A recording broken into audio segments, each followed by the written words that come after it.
Hey everybody, Craig Cottle, Director of Nature Line School. I was probably just as disappointed as you are that Georgia Bushcraft Gathering had to be canceled and we weren't able to get together. It's going to be my first time and I was really looking forward to it. And there were about 2 or 3 different things that I was going to teach. And Casey hit me up and said, hey, how about we try to do some online stuff to try to throw some stuff out there to people? And I'm like, I'm all about it, dude. Tell me what you want to do. And even within the last hour, he's writing me and we trying to figure out exactly what we needed to do. So here's what I'm going to do for you today. I'm going to put together about 30 minutes of content here, and he's going to do the wizardry where he figures out how it's going to go to you, how you're seeing it right now. So I'm very thankful for Casey and everything that he's doing to make all this happen. Very, very thankful. So thank you, Casey. But with that said, what I told him I would do was basically touch upon what, just trying to come up with the title, the naturalist training for bushcraft and survival, and probably what I could, also title the 3 Bs of bushcraft and survival. So again, this is me, Nature Reliance School. naturereliance.org is my website. As I go through here, I'll do everything I can to give you some more references and things that you can take away from this so you can start practicing some of these things on your own, because it doesn't do us any good if I just sit here and talk about stuff and you look and hear what I have to say. I want you to get skills, a useful skill set out of what I share with you today, and I'll do that and also give you some resources. So we'll try to break these up into 10-minute segments as close as we can, and then Casey can do what he wants. He might make one 30-minute video, he might make 3 10-minute videos, we'll see. So thanks for joining me. So here are the 3 Bs that I was referencing earlier: buds, birds, and baseline. What I mean by that, as a naturalist, I've got naturalist certification from 2 different schools, and I'm currently a master naturalist trainee at the University of Kentucky. And so I've got a lot of background to that, plus I've been a woodsman my entire life, and I'm going to try to apply that naturalist understanding and study into a more practical and useful skill set for us that are into survival and bushcraft. And this is how I'm breaking it up for us today: buds, birds, and baseline. Buds, we're going to talk about trees. We're going to look at winter tree identification. We're going to talk about specifically the uses of trees and being able to identify them in the wintertime, because, hey, half the year trees don't have leaves on them. So how do you identify them? And I'll try to find uses for each of the trees that we talk about. Secondly, we're going to talk about bird language, and we're going to have a little talk about the birds and not really the bees, but we're going to talk about sex. So hang in there for that. And then last not least, baseline, which has a lot to do with tracking. And what I'm going to do there is I'm going to talk a lot about tracking and how to be a better tracker, but I'm also going to myth bust some things that are commonly thought are true that quite frankly are not true at all. So hang with me and we'll see where it takes us. When you look out into the woods, it probably appears as if there's a whole lot of randomness and things that are just, I don't know why that's there and I don't know why this is here. And quite frankly, there's actually a whole lot of order. There's an order to which where certain trees will grow on certain ground and in certain locations. There's a whole lot of order when it comes to identifying trees. The first thing I want to point out is what a lot of people refer to as mad bucking horse. Meaning, if we're going to start to break down trees and identify them by their leaf stems, even when those leaf stems are absent and we can actually see where the leaf scar is, and that is where the leaf used to be and then broke off, one of the best ways to start that off is mad bucking horse, meaning mad, maple ash dogwood, and buckeye and horse-chestnut. So we've got maples, ash, dogwood, buckeye, and horse-chestnut. Buckeye and horse-chestnut, very similar species, but for our use here, maple ash dogwood, buckeye and horse-chestnut, bucking horse. Helps us to remember that all of these species right here have leaf stems that are opposite of one another along the end stem of a branch, for example. So this is where a leaf would come off, this is where a leaf would come off, and then you come down the stem some more and the leaf comes here, and just opposite of it on the stem itself, on the twig, the branch, another stem comes off. Again, maple, ash, dogwood, buckeye, horse-chestnut are like that. Virtually everything else, at least here in the eastern woodlands, and we're talking forest trees, we're not talking about ornamental trees in your yard, right? Almost everything else comes off alternately.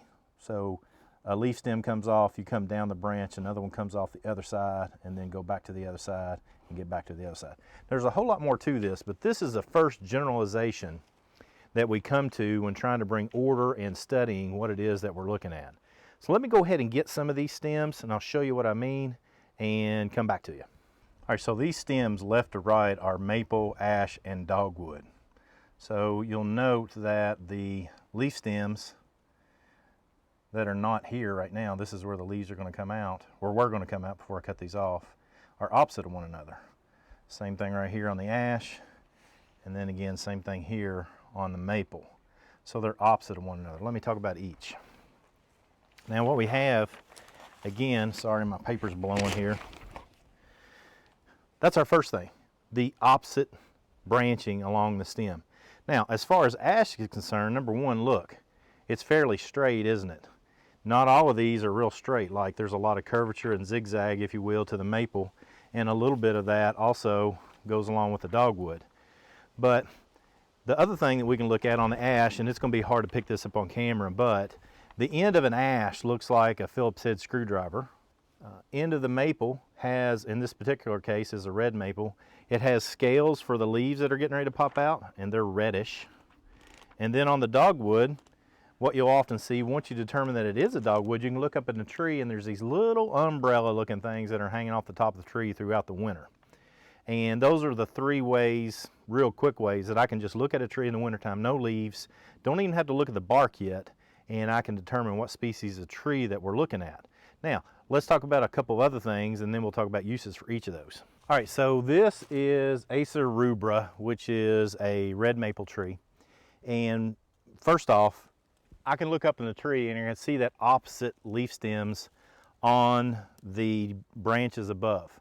A lot of times what I'll do, depending on the area that I'm in and whether there's a lot of really tall trees, I might bring a binocular or a pair of binoculars and look up in the tree to see what it is I need to see.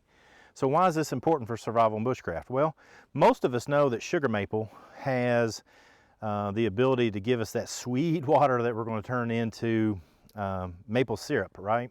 Well, red maples don't have as much, but they have more than, let's say, the sourwood over there, or this poplar, or that oak, for example.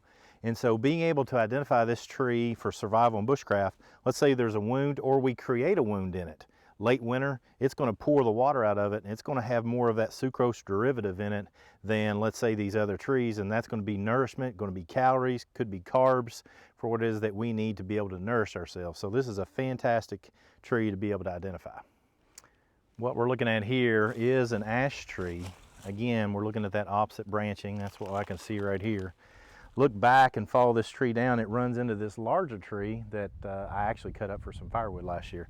Now, ash is a pretty dense wood and it burns hot, so it's a fantastic choice for firewood if you have access to it. The other thing is, if you can find larger ash trees and identify them, then you can pull that bark off. Can't really get to that one because all the multiflora rose. This is multiflora rose. Pull that bark off and you're going to have a tremendous amount of tinder inside the bark, because that's basically what's killed this tree. Emerald ash borer is an invasive species of insect that gets in there, burrows, and kills all that cambium layer, the layer directly underneath the bark of the tree.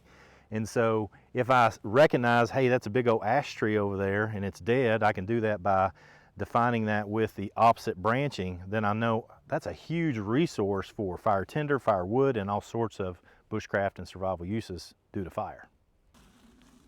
Now this little tree right here is a dogwood. The bark kind of stands out to me, so it is one of the identifying features for me. But I can look up in the tree, notice that opposite branching, and then look at the bark and go, yeah, this is a dogwood tree. Why is that important for survival bushcraft? Well, here's why. Thanks for asking. This is probably one of the best woods in the woods to make a hammer out of, other than maybe live oak or something of that nature. This is one of the hardest woods out here. I remember visiting another outdoor school a year or two ago, and everybody was using hammers made out of like eastern red cedar. And I was like, why? Why are you doing that? Trying to figure out why. Trying to help them, obviously. And it was because they look cool. So it's interesting to me about the form over function. I'm all about function. You can't get a better wood out here for something that's going to be really hard that you can make a mallet out of, you can create an anvil, and all the things go along with it. Now, I'm not saying to go out and cut your dogwood trees down. Here's how I do it, is typically I'll wait until there's been a really rough storm and go into the woods that I know and I'm comfortable with and go around and looking for a dogwood that's been knocked down by another tree that's fallen down, or maybe lightning hit nearby or some variation of it. I almost always will find a dead dogwood tree or a tree that's going to die, and then I'll cut that up, make it into hammers and anvils and everything that I utilize dogwood for, and then pass them on to students. We'll use them in bushcraft class and stuff of that nature, or I'll keep them around until somebody wants one. Now I have them. There's one of those dogwood hammers right there. Good stuff, very, very hard wood. Fantastic for making hammers. So let's skip over Buckeye and Horse-Chestnut. They're different species. They're actually rather soft wood, so not real useful for us in bushcraft. It's just you need to know mad bucking horse. Now let's take a look at the alternate branching trees that are real common and some uses for each. Okay, first one is oak. Oak is going to be alternate branching. It's going to be the only one that's going to have clusters of buds on the end of it. And so the question begs to be asked, why do we need to know that? Well, if you can identify your oaks, then these are the trees in your typical eastern woodland forest that wildlife are going to really enjoy being around. So let's say you're going to set up a snare, squirrel pole or something of that nature. You don't want to be putting that on some poplar tree. You want to put that up on an oak tree, right? Because you can have higher percentage opportunity for catching critters. Same thing is for beech. Beech, the buds look like rolled cigars, and beech nuts, oh man, squirrels in particular, small wildlife that can get to them, deer obviously too, but when a beech is dropping its nuts, these are fantastic trees to find small game in for hunting, for survival, whatever. If you see a yellow, sulfur yellow bud, you're probably looking at a mocker nut or bitternut hickory. For those that love doing bushcraft, this makes for a really good wood. It's a very hard, dense wood. I actually took a, it was a bitternut hickory, it's a huge one, and we cut it up and built rocking chairs out of them a couple of years ago. Fantastic wood, did all of that by hand, no power tools, all hand tools, really great project. What I call the big fuzzy, shagbark hickory trees. Shagbark hickory, the bark is really a big identifying feature for a lot of people. But when you look at the bud, it's going to be one of the largest buds in the woods, the terminal bud. That's the bud at the end of the stem. Those are big, they're fuzzy, they're real noticeable, very easy to recognize.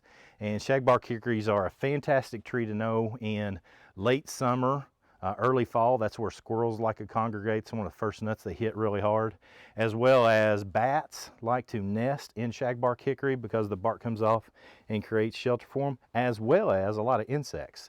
And so shagbark hickories are great trees to set up bird snares, fantastic places to gather insects for survival and stuff of that nature. Last but not least, pawpaws on the end have what looks like a little, I think it looks like a little claw, and that's the terminal bud, but the lateral buds going down the stem kind of look like fuzzy balls. And so that's one of the trees that I'll note in the wintertime when I'm doing a lot of hiking, because I'd probably do more hiking in colder weather when the leaves are off.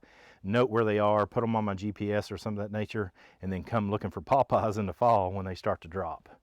So that has been a look at buds, trees, survival and bushcraft uses for each. I hope you've enjoyed it. If you have interest in this subject, here's some ways that you can connect with us at Nature Reliance School. First off, we have some courses online in outdoor core. Just go to my website, naturereliance.org, and you can get into those courses. Fantastic coursework. I have edible and medicinal trees. I have winter tree identification there. Fantastic courses. Go to my YouTube channel. I've got several videos on winter tree identification that are totally free, so you can check that out. And obviously, we'd love to have you join us in a class at Nature Reliance School. We do winter tree ID. We have a class called Nature Immersion, where we spend the whole weekend doing stuff like I've done with you for the last 10 minutes. So we'd love to have you join us. What we'll come back into next in part 2 is we'll take a, what is part 2? What did you say it was? Birds. We're going to take a look at birds, so come back and we'll see what we can get into with sex and birds.